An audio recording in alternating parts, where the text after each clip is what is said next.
Hey guys, so we're all packed up for the biggest show in the world, Bevo-Militaria. It's upcoming Sunday, we're now Friday, but I'm already heading over there to be sure everything is set.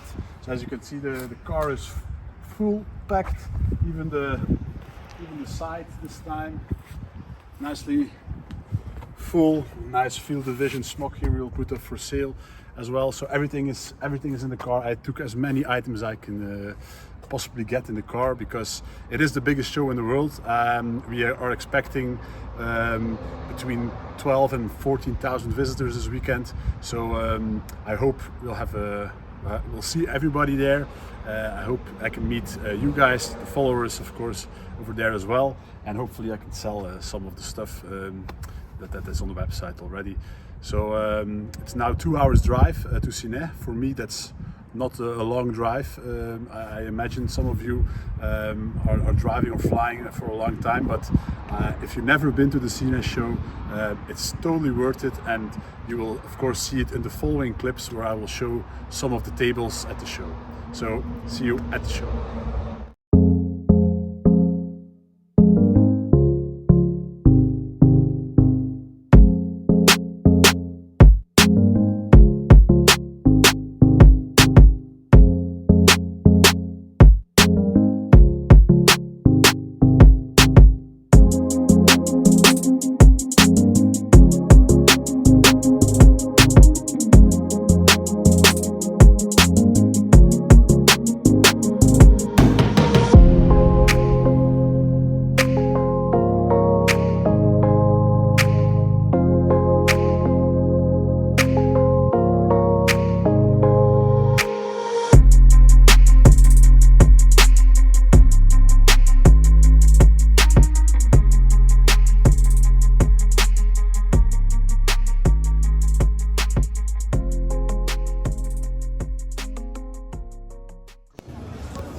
Hey guys, so it's Saturday afternoon here in Ciney, building up day, dealer day. So I just finished putting up the whole stand here with my partner who is filming right at the moment. Thank you for that. And yeah, I think the stand looks great. We'll be happy to receive like I said before, 14,000 customers tomorrow and see what happens. So I hope we can sell a lot of items. I also, in between the setting up, I bought a few small things. And I'll show that a little bit later in our house in a couple of minutes. So see you there. Hi guys, so here we are just after day one, or Saturday build-up. So some of the items I found today. Just grab about the box here. So we'll have a look. Oh, it's better if I put it all in the other box.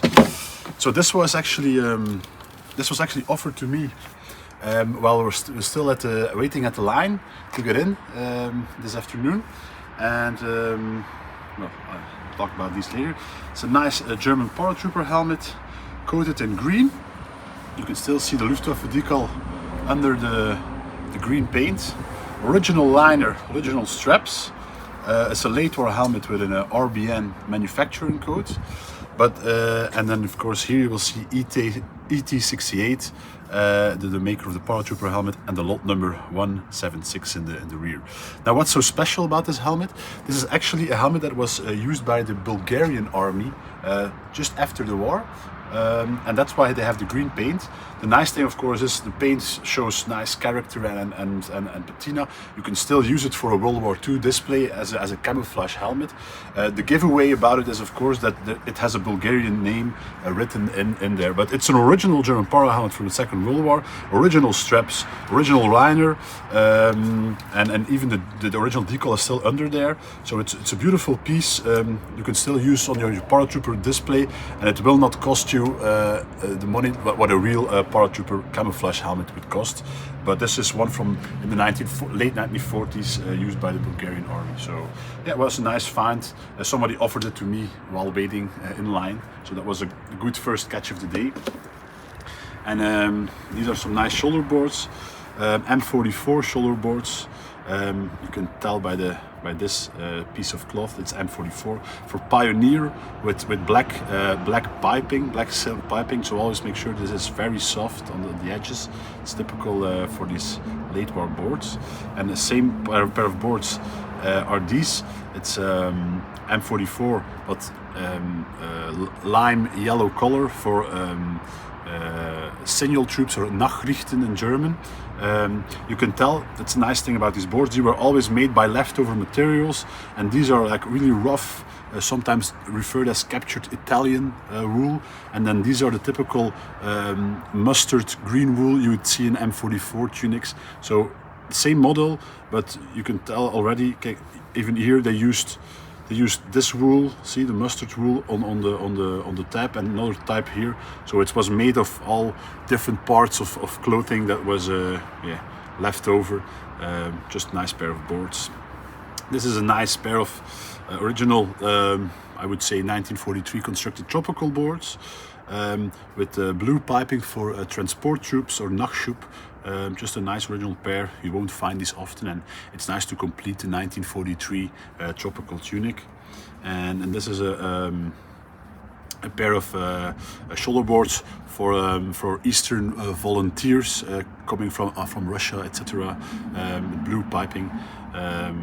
These had this typical shape, a bit different to a normal German shoulder boards, but the construction is similar to like the sewing of the buttonholes, and also the use of leftover materials for the tongues is typical German construction, and also the silk piping on the edges, typical German manufacturing. Put that there.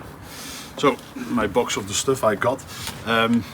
I was out of canteens in the shop, so I decided that I had to look for more canteens. So I have a nice medical canteen here, nicely marked, original with the cup, and a late war with the steel cup, beautiful condition, maker marked here, 1942, and the rest will be maker marked as well, but I won't bother you opening these all up. But it's just a nice original canteen. This is a quite wanted actually, Girl Scouts tunics for the BDM, German Girl Scouts. Quite good condition, a little bit worn, of course stripped of the insignias, but you can always restore that if you want. It's made in this typical velvet type of cloth. It still has a manufacturing tag, partial manufacturing tag inside, so it must be an early one. And of course these are small size because it's for girls, not women. So, but original piece. Then here is a nice MP40 pouch, but one with webbing straps and the clips on the end. So quite a wanted pouch, in blue canvas, so maybe Luftwaffe. And also the canvas straps on the back. You can still see an acceptance stamp right over here, and all the rest of the markings are a bit faded, but yeah, truly a really nice pouch with these canvas straps, quite wanted and desirable. Got a photo album here. German photo album. Some nice pictures inside. But it's not windy, so I won't bother. Just a nice original photo album, complete. Some press photos of Adolf Galland in there as well. So yeah, it's nice. For the Americans watching the video, this is actually an album of the prisoner of war camp in Indiana, where I think Germans were sent there when the Afrika Corps was surrendered. A lot of Germans were sent to prisoner camps in the United States. This is one of them, and this is actually an album with drawings of the camp, both in German and in English and in German, telling stories and scenes in the camp. As a kind of souvenir for the Germans, I think, to take back home when the war was over. So quite a nice and unique piece, especially for Americans, and especially if you live in Indiana. Then this was a nice, good find of the show. Came from a local German dealer who had a small table there. These are actually 5, as you can see, unissued, and they're still very much yeah, a bit stiff. Hitlerjugend belts, unissued, and all of them still have the original RZM tag inside. So you see here, HE means Hitlerjugend, Deutsche Jugend, Koppel means belt. And it says the RZM tag with the original RZM manufacturing number inside, and here is a size marking as well, and they're all the same, unissued. So sometimes you will see these buckles, Hitlerjugend buckles with the RZM tag still attached, but actually these belts, it's the first time I've ever come across yeah, these super nice belts, unissued, and quite rare. And if you have a belt with a tag, this would be perfect to fit on them. And here is an original skirt for a German nurse. Still has the tag where she was stationed, Schleswig West. Still has the swastika as well over there. Nice original skirt, and you don't find this often. I had one for sale on the website not so long ago, sold immediately, and then I spotted the second one on the show, so I thought, hey, why not try it again? So it's a beautiful original shirt you could use for a setup of a German Red Cross or Deutsche Rote Kreuz setup. Then this must be one of the better finds of the first day. It's an officer flight blouse, as you can see. So it has the hidden pockets in here, original insignia, all original insignia applied and nothing restored. But then when we look a bit closer here, this is the most amazing thing ever. It is a bullion embroidered iron cross. Maybe you can look a bit closer here, have a close-up of that, because it's very, very nice. Embroidered iron cross, and then the embroidered Luftwaffe flight badge or Flugzeugführer. But this cross alone on its own is worth a small fortune. It's really nice, and of course Luftwaffe soldiers had this sometimes because it wouldn't get stuck while flying in a cockpit. So yeah, beautiful piece. Sadly 2 buttons missing, but I believe I have similar ones that I can add to whoever buys it if he wants to restore it. Then it has a tailor tag inside here, and is also named and dated 1941. So maybe you can have a look and try if you can find out who this guy was. It says here also Major Himmer or something, so it's a major, that's correct, the rank of major. And it's, for people who don't know, it's yellow colored. So yellow colored means flight troops and can mean either it's a pilot, like we have in the case here, he has a pilot badge, or it could also be paratrooper, then he would have a paratrooper badge. So that's what the yellow color is standing for.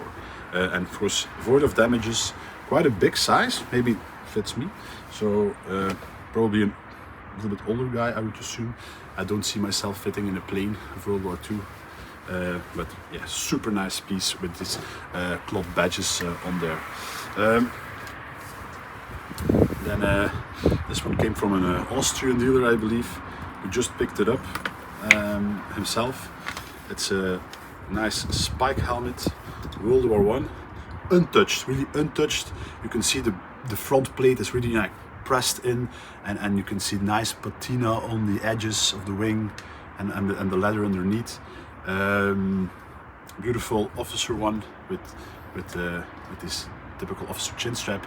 Still has the Prussian cockard, so red, white, black on this side, and white and black on the other side. It's still in fairly good shape. Sometimes these are crushed or shrunken, and of course a nice complete with the liner inside. Always look underneath this liner. You can see a name here, Meineke, and then here in pencil. Most of these spike helmets have it written in pencil, size 58, which would almost fit me. So nice big size. And if you, I'm just going to put the box down because I don't want to. It's original box, of course. It's also nice when it comes in original box. But what I was going to say, always look here and see if no extra holes were actually added here. So then sometimes collectors would make new holes to put new plates on there. So so that's also always a thing you want to look on spike helmets, that no new holes have been drilled in the front. It's still the original holes for the original plate. So a very nice spike helmet for officers. Big spike with the stars as well, typical for officer. Just honest cherry spike helmet. Then of course some more canteens. Like I said, I was out of canteens, so I was on the hunt for them. I really like these mid to late war ones with the steel cups. So yeah, here a bit of use on them. Another one, and then here a medical one like I showed, but this one still has the shoulder strap as well, so complete with the strap, good condition. Then some more belts, combat belts, real thick compared to the other Hitlerjugend belts, like real thick quality leather, and all maker marked but in unissued condition, minty, never issued. And this one maybe a little bit issued. There you can see here some traces of the buckle, but the condition is just gorgeous, beautiful. I sometimes you can't believe how well it was preserved after more than 80 years sometimes, so that's nice. Here we have a bag of original army spools of thread. So people who want to restore a tunic or something, I will put these up for sale on the website. Yeah, it's nice. Sometimes you find this still in old stocks, and people really want this type of thread. Of course, it doesn't light up and everything, and you can really restore a jacket that's missing its insignia or anything like that. And then the last item is a Zeltbahn quarter shelter, but in mint condition. Look at the stamp. How sharp and beautiful here. RBN number 1944, complete with all the buttons, very sharp colors, and even you can see here the pencil marking, number 2. This was actually from in the factory. They would mark the different panels with pencil, and so the seamstress could like put it together, and even you see here the buttonholes were marked with a red pencil dot where they should come. I believe there will be more evidence of that, and it's just unbelievable how well it's preserved. It's never been issued. It's one of the best Zeltbahns I ever had. Just crispy mint. Let's unfold it so you can have a good look at it. Look at this, beautiful original rope still inside. You see here they used some leftover material. It's a slightly different pattern for the closure in the middle, where you can put your head in, so you can either use it as a rain poncho or as a 1/4 of a tent to share with your buddies. And the button, you can see the buttonholes are still very tight. It's never been used or anything. Complete with all the buttons, steel buttons, not rusty as well. Some are a little bit rusty, like here, but yeah, beautiful Zeltbahn in extremely good condition. So, and I still have some items here. Nice SS Jerrycan, typical with this mark from Sandrik. SS marked. These are faked as well, but this is definitely a real one. Bit dented, but beautiful piece for display. Only marked on one side. And then this is a water canister. So it says here on top as well, water or Wasser in German, 1942, and typical with the white cross that people would know not to put fuel in here but water. And it has here, I really like this, it's still an inked acceptance stamp here on the bottom. It says Wehrmacht on the bottom as well, and I believe the other side is also unmarked, but nicely in this tan color, probably for tropical use. And then here we have another SS Jerrycan, same as this one, also unmarked on the other side. So those were my findings of the Saturday. Tomorrow the show starts early in the morning, so I will have a small run around in the morning before I hit to my table, of course, to see all the customers, and hopefully you can find more stuff there. So I'll speak to you soon.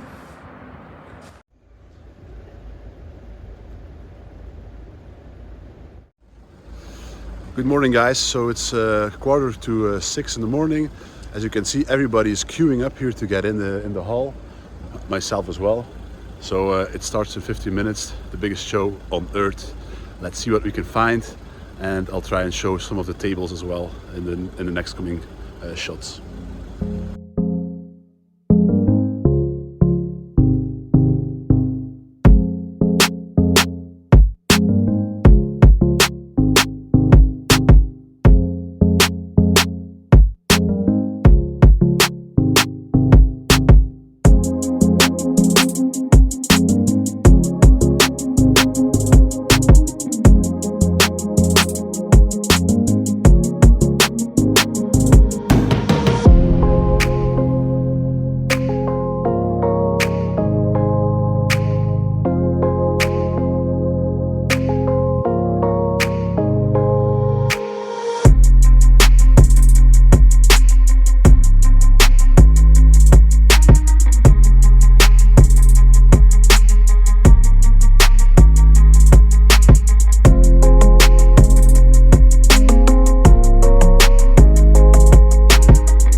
Hi guys, so it's Monday now. We made it back from Ciney safe and sound.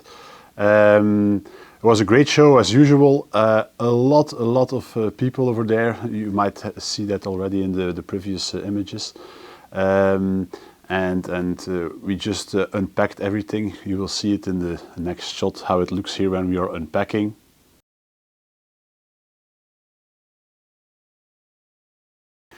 So everything is back in our racks, and of course I bought some really nice items on the second day as well, because the first day, the items you saw before is during the dealer setup. I can run around quickly and buy some stuff, but of course not all dealers are set up in Hall 2.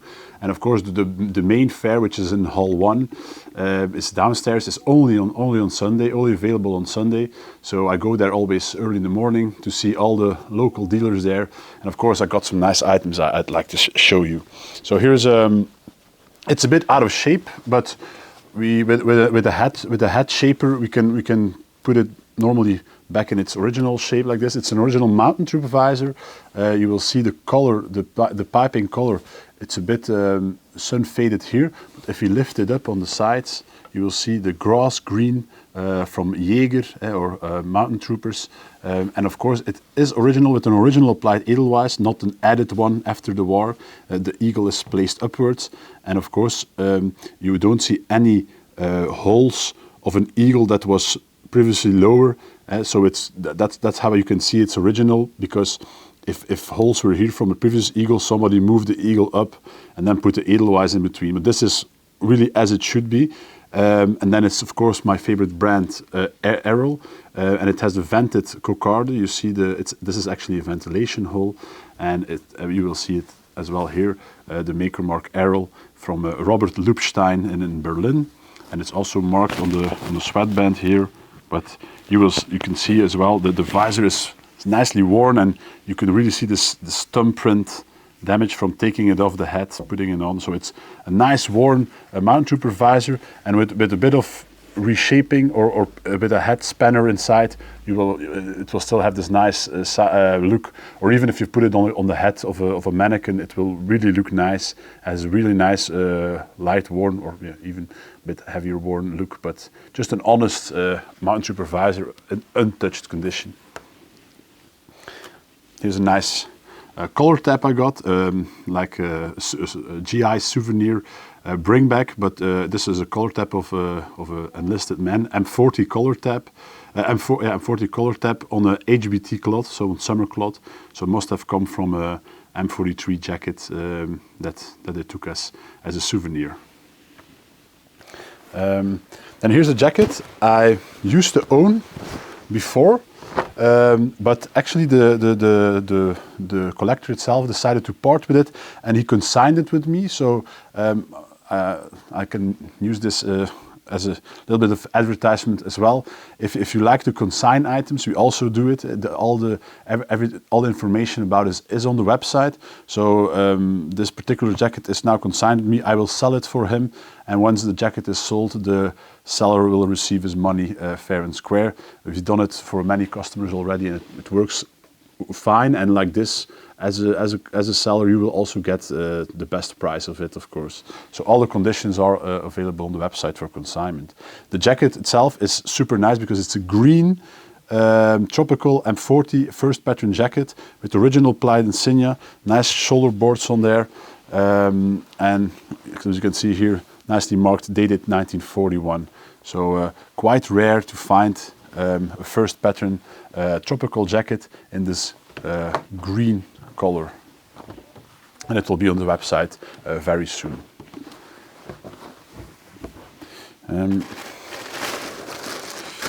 Let's see what we have here.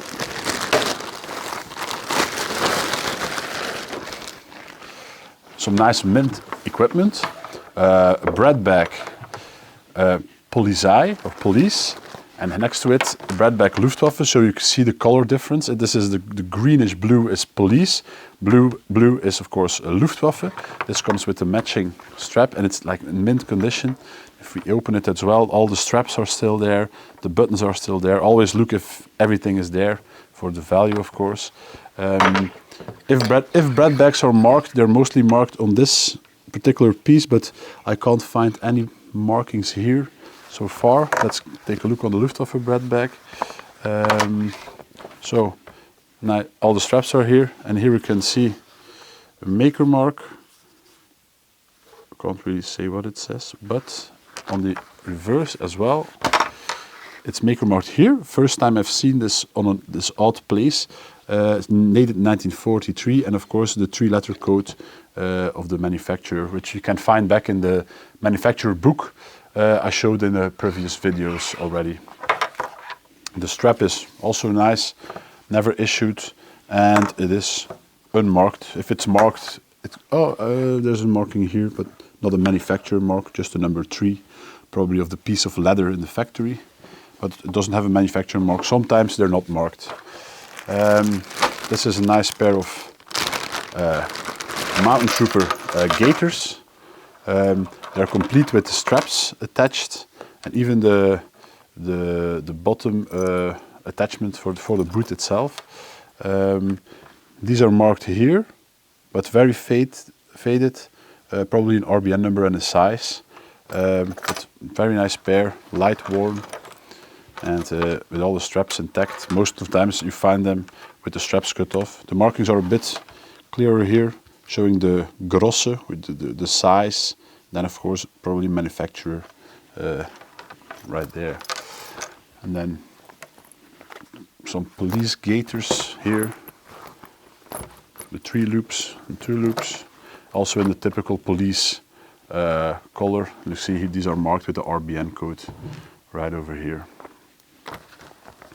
Nothing super special, but just nice equipment in good condition. I always fancy that. Here's some more, I think. Here's a nice Y strap in unworn condition, beautiful back strap, original, and maker marked here with the RBN manufacturer code.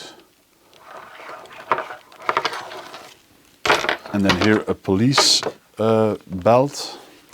Typical for a police belt is this kind of lock, which is something you always see here, and it doesn't have the correct police buckle. Actually, I just noticed now.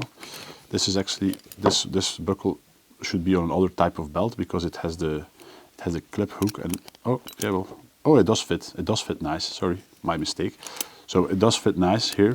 But this is a typical police belt with this type of hook, and it's marked here on the tip, ATH, And sometimes, if we're lucky enough, you can find a police marking. It has a maker mark here. Sometimes it has a PO stamp for police, but not all of them. And the buckle itself is maker marked here, CTD, which is Christian Theodor Dicke, a famous manufacturer of belt buckles and other type of equipment. And then next to it is a parade belt. So the parade belt has another type of catch. It's in very nice, nearly unworn condition. And you will already see the parade belt has a different kind of backing. This is the combat belt and the parade belt from a lighter type of material made. And of course the catch is also smaller than this one. So that's the difference between a combat belt and a parade belt. They look the same on the front. Oh, sorry, they look the same on the front from the police. It's the same even for army or Luftwaffe or whatever. A parade belt and a parade belt and a combat belt always have these different backings. So it's not only for police. So I told before, like I was looking for canteens. This must have been the best one I got. It's a matching number canteen. And I have a bit more time now than in the previous video, so I will always be careful when you open these so you don't snap the leather belt.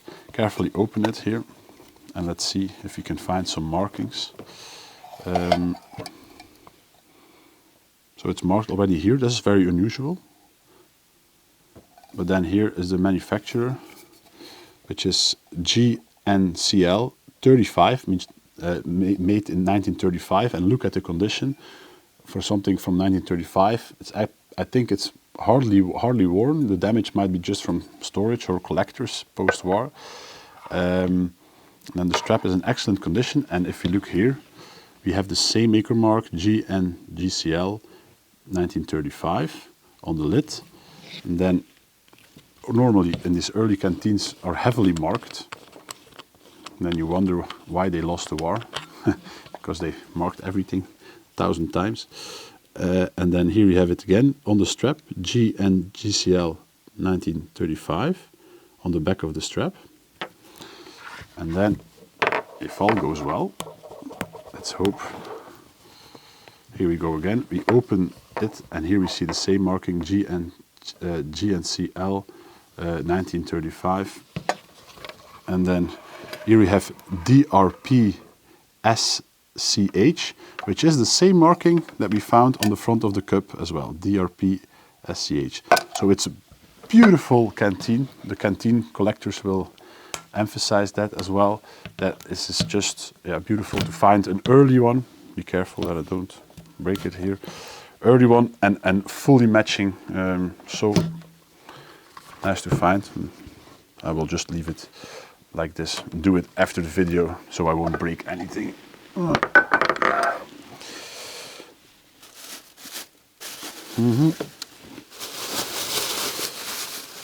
So here's a nice item that was brought to the stand. This is a Dutch helmet, a Dutch Second World War helmet that was reissued during the Second World War by the Germans, by the TINO, the Technische Noodhilfe, which was a civil organization with technicians for phone cables, etc. But from the Dutch, so the Dutch shield and the TINO shield. But the helmet was used post-war again, painted over, and somebody took the white paint off. So you can still see some remains of the white paint. So it's not really an untouched condition, but it's quite a rare and wanted helmet. And inside, still see the original Dutch liner. And here even the green is still the original color that the Dutch combat helmets had before they were reissued. And it's not the only thing we see. We sometimes see them being reissued by the German army with a German liner inside, or you see them for Luftschutz use. So these helmets were really used throughout different organizations. Also the Flemish collaborations used them for the Flemish Guard, which I have a few of those helmets in my own collection. Also used this type of helmet, so it was a helmet that the Germans did not throw away. They collected all the items from the Dutch after they surrendered, and they issued them for various units during the war. And here is a summer police tunic. This is a typical color of a summer police tunic. It's like green and tan colored mixed jacket, and then it's complete with the liner. It's a typical summer liner, typical German silk material on the inside. Has a bit of repairs. It was worn, and I think restored, because if you look a bit closer here, this is an original patch, but you will see some stitchings around the patch from where a previous one was, and also here on the collar, these are original collar tabs, but you can see the thread is a different kind of thread, so I assume this was professionally restored in a good manner with good insignias, but if you look very closely, you can still see small traces of previous insignia being there. So that, of course, will reflect in the value as well, but it's still a very nice, honest summer police jacket. And going further with police, this is a very rare helmet. It's a black M18 with police decals on it. Both sides, double decal. It's the first time I've seen a helmet like this. It still has the World War I type liner in that. So I really like this helmet. It's the first time I've seen one of these in this configuration, and you see how old the decals are. So this must have been a very, very early 1930s configuration for either a police or fire police unit. Super nice to find it like that, because it looks very, very similar to the black Allgemeine SS M18 helmets that were also issued like this with the same type of decal, of course the swastika decal. So it reminds me a bit of that helmet, and that's why I bought it and I went for it. This was a super nice helmet. It's a two-tone camouflage helmet. Came actually from a dealer who came to my table asking for my opinion, because he was actually a French dealer specialized in early French Napoleon kind of stuff that I don't know nothing about, and vice versa. He didn't know nothing about this, and he came to me like, people sent me to you to give me your opinion on this helmet. He got it from a local friend who gave it to him and found it in the south of France, and it's just beautiful red camouflage helmet with brown stripes. You can see some wear on the top here. Beautiful helmet. Look at that. Maybe for my own collection, still thinking about it. And then of course the inside, you can see here the name. Here, this is blood, remains of blood, and that is the reason I think why a piece of the leather is missing, because it was almost rotten away by the blood that was still in there. And we also see some rust damage. Probably the helmet was always laid like this, and that's why there's some oxidation in the dome of the helmet. But still has the original chin strap. Look how fragile it is. But it's always been on there. And nice to see as well is that the camouflage paint, you can still see some small remains here on the rim of the liner band as well. See the red paint over there? So then the liner never went out and was really like painted during the war like this. But the outside is just a very unique scheme of camouflage, something I've never, or nearly never seen before. And if I look really close, it looks like it has been camouflaged before as well, like in another color. Like you can see here, some tan color underneath, and tan and green underneath. So it might have been here on the front brim as well. It might have been camouflaged like for a second time already, so in a different kind of pattern. So yeah, very, very nice helmet. Made by ET. Early not number, so maybe we can, even could be like an SS helmet, but yeah, we will never know. So yeah, still one of the best finds of the Sunday. Then this is also a special item. Make sure I don't damage it.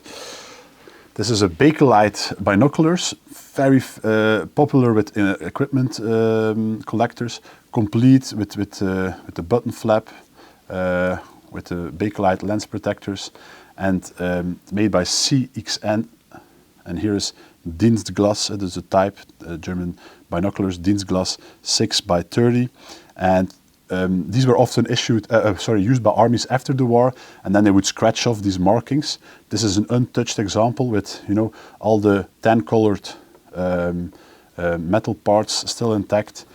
Works perfectly. This is not, sometimes you see this is broken, but it's just perfect. Beautiful Bakelite binoculars, very, very desirable, and happy to have found it at the show. Here's a Walther P38 holster, brownish holster, good condition.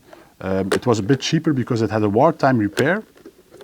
These loops here were repaired with a split pin, while the original stitchings are still intact on the top. But it was cheap, and I bought it because it's nice for a mannequin, and I will also sell it cheap again. Maker marked, made here P38, and maker marked here on top, and also has the Waffen-SS acceptance stamp, the German army, here right above my finger. And here was just in front of me, the dealer in front of me who took this out. Also somebody not specialized in German World War II. Mint Luftschutzhelmet helmet. A long time ago since I had one in this condition, just beautiful decal, beautiful paint, almost no scratching. And look at the inside, wow, just brand new, full drawstring, full inside information decal. A beautiful Luftschutzhelmet helmet, three-piece helmet. We call it a three-piece helmet because it's one piece, two-piece, three-piece, and here's the rim. So that's a three-piece helmet. You also have a two-piece and a one-piece helmet. But this is just beautiful. Yeah, you see this often, but in this condition it's quite hard to find them. We're almost finished. Taking out one of the last items. This was super nice item I got early in the morning. It's a standard SS overseas cap for enlisted men. It still has the original applied insignia on the front, and look at the patina they have. It's because this is a bit damaged because sometimes they would keep this on their head while wearing the helmet, and that's why it's sometimes damaged a bit in the front. But look at the patina of the insignia. Nicely, this comes together here. Typical for SS overseas caps or chiffen. And the inside, the classic silky inside. Markings are gone, but beautiful light worn SS overseas cap. So yeah, have some small bits and pieces, not so interesting. But that was about my findings for Sunday. So very happy to have these, and they will be available on the website soon. Please do not email me about it. They will come on the website, and I won't sell them to anybody before they come on the website, because that's what I say to everybody, and I always do that as well. Then about the show itself, I would really like to thank everybody who gave me feedback about the videos. That was 100% positive feedback, of course. But it's nice to know that people enjoy the videos for me as well, and gives me motivation, of course, to make more. And it was nice to see all of you and receiving those good replies. It really puts a smile on my face as well. So I'm happy that everybody enjoys them. So I really hope you enjoyed the video, and to support me as well, you can always subscribe on the channel. That's nice for me, and the channel gets more known in the world like that. So thanks again for watching the video, and I'll be back in a couple of weeks with some more. Thanks again. Bye.